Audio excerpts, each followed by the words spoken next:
మనలో ఉండినటువంటి యొక్క పశుత్వాన్ని చంపకుండా ఈ దివ్యత్వం అనేటువంటి దాన్ని పొందడానికి వీలే కాదు. Without killing the animality or bestial temperament, you can attain. కనుక మన పశుత్వాన్ని మొట్టమొదట అదుపులో పెట్టుకోవాలి. So we have to control, put under check the animality. ఈ పశుత్వాన్ని అదుపులో పెట్టుకున్నప్పుడే and once it is subdued, దివ్యత్వం పవిత్రమైపోతుంది. then the divinity will be experienced. అందరినీ ప్రేమించాలి. Love all.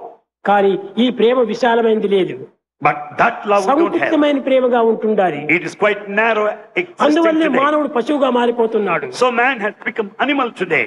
ఇది సరైనది కాదు. It's not proper. ఇలాంటి మానవుడు ఏనాటికి కూడా సరైనటువంటి మార్గాన్ని పొందలేడు. Such a man will never proceed along the right path. వాడికి ఆనందమే లభ్యం కాదు. He can never be blissful. ఎప్పుడు విచారమే పడిపోతుంటాడు. He will be drowned in misery.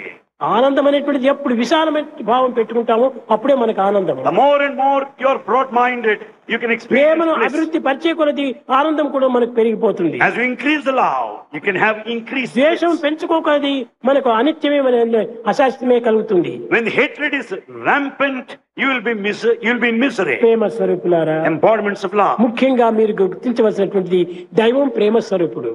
You have to know full well that God మానవుడు is ప్రేమ love. స్వరూపుడే. Man is the embodiment of కనుకనే divine. దైవం మానుష రూపేణ అన్నారు. God comes in human form. కనుకనే మానవ స్వరూపమైనటువంటి దైవం నీవే. So you are the embodiment of God. ఎక్కడ చూసినా కానీ మానవాకారంనే ధరిస్తుంది కానీ ఇంకొక ఆకారం పెట్టరు. And God appears in human form everywhere.